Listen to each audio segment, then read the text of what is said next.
What's up, everybody? It's Russell Brunson again. Welcome back to the Marketing Secrets Podcast. I hope that yesterday you had a good time hanging out with Gary Vee. So, just put this perspective, his speaker fees to come to something like this is about $100,000, and you guys had a chance to hear it here for free. So, what does that mean? Number one, it means that this podcast is awesome. Do you agree? If you guys agree and you concur, then I ask you just one little favor. Tell other people about it. If you get an email list, tell them. You post on Facebook, let people know. Like, I spent $100,000 to give you these 2 podcasts, and you get them for free because I love you and I care about you and I want you to be successful. So I hope you get something good out of it. Again, every time I hear Gary speak, I get more pumped up and motivated and excited.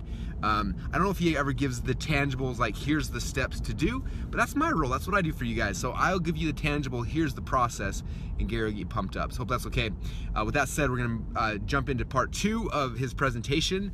Once again, we have edited out as much profanity as possible to make this PG, maybe PG-13, so that my podcast can stay clean for all the kids and the people like me who like to listen to clean things. So I hope that's all right. Anyway, with that said, you guys enjoy part 2 of the Gary Vee Show. Guys, nobody remembers the part where Michael Jordan couldn't get to the finals because the Pistons were beating him every single time. Isaiah Thomas. Yeah. You know what I mean? Oh, yeah. Guys, let me really unleash you doing more. Nobody remembers the losses as long as you have a win. Is there any trends that you see or platforms or any advice that you see with women entrepreneurs, primarily my age, 30s, 40s? Yeah, so the thing, it's funny, Katie, right? Hey, hi. Katie said the most important part. I've become unbelievably fascinated and empathetic about the difference between men and women. I'm super fascinated by it from a business standpoint. That's my lens to the world. It's harder to be 100% yourself when you're a woman than a man. I genuinely believe that because men are dick faces, right? And so the answer to your question is to be 100% radically, transparently you. I'm also massively empathetic how that's difficult for everybody, especially attractive women. How do you balance work and family? How do you do it?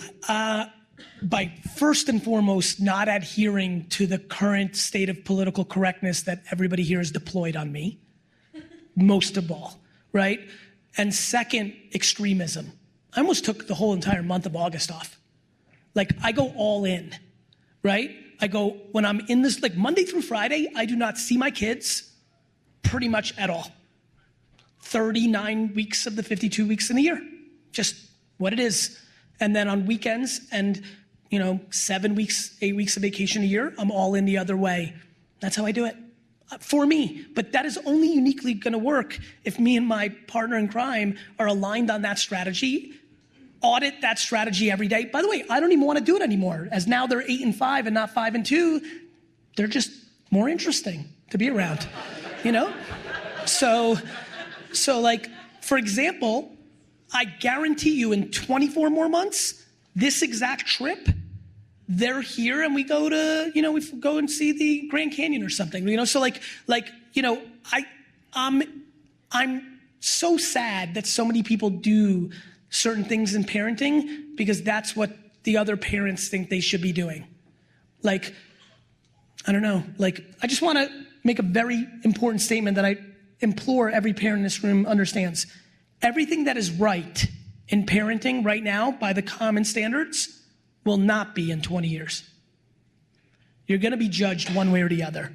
When you grow rapidly, how do you embed the culture to make sure that it grows with the right people, right? So we built values, manifestos. Ready? Yeah. How do you get muscles by doing push-ups? You do it consistently every day. I spend an ungodly amount of my time on HR. Okay. Like now, I have 800 employees. Next year, I'm gonna mandate that I see every one of my employees every 6 months for 15 minutes, which is gonna eat up big amounts of time. So literally, you're taking out one-on. I agree. Math is daunting. When I do the one-on-one time, it always works, but I'm just thinking that from a scale standpoint. Like, how the heck do I do Scaling that? the unscalable is how you build long-term wealth. Dude, that's a good one. Thanks, bro. I didn't get up here for my looks. Now we know why you get paid to stand up there. My second question was, okay, as you grow, obviously you have things you've got haters, right? I'm sure that people don't like you and whatever. Sure. So I always focus on the mission and the vision and the people that we're helping, right? But when you get like certain people, I mean, it still affects like me, like when I get those stuff. So how do you overcome that so you can keep growing? Empathy. For them? Yes. And like just their life circumstances, or? Sure. If a human being can generate hate, they're not in a good place. Okay. So what do you do mentally and mindset to just keep going? I deploy gratitude that I'm not them.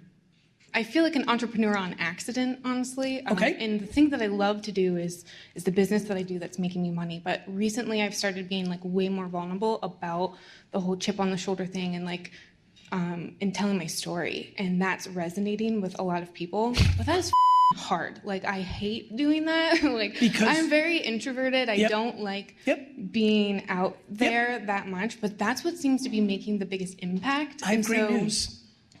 It's binary. Either you do more of it and you get used to it, and like everything in life, once you get used to it, it just becomes your norm and you didn't realize it. Now, you may never be the most extroverted, but you just everybody here can be a better singer, dancer, and basketball player.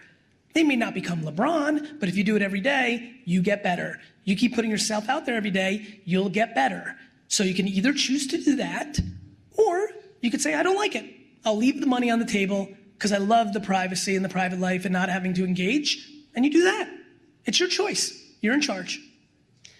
Are you an advocate for doing like what's harder though? If I'm that's an going to make I'm a an big advocate impact? on doing what you want to do, not because I said so or your friend said so. I'm an advocate of you doing what you want to be doing, but I always encourage to taste more because it works. You know how many people here? Do you know how many people here hate oysters but have never had one? I think about that every day.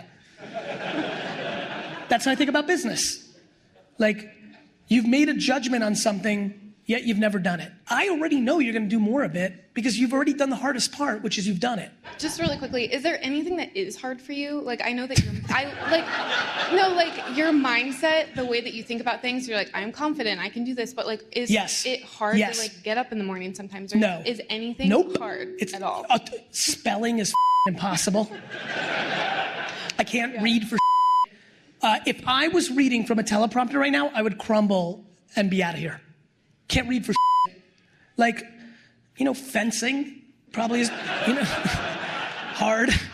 Oh, I'm really way below average in swimming. Poor swimmer. Like, always think like, I'll be super pissed if if I die because we get like somebody hits and I have to swim further than everybody, and there's You're asking me that as somebody who knows a lot about me because I don't spend any time on it.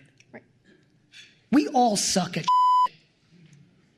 So like, I don't care how you judge mine. You've got too. So because I don't care about that, the only reason people spend time on their weaknesses is because it's everybody else's opinion on it that they're trying to avoid. I don't care about your opinion about my weakness because I know you've got them too. So let's just move on.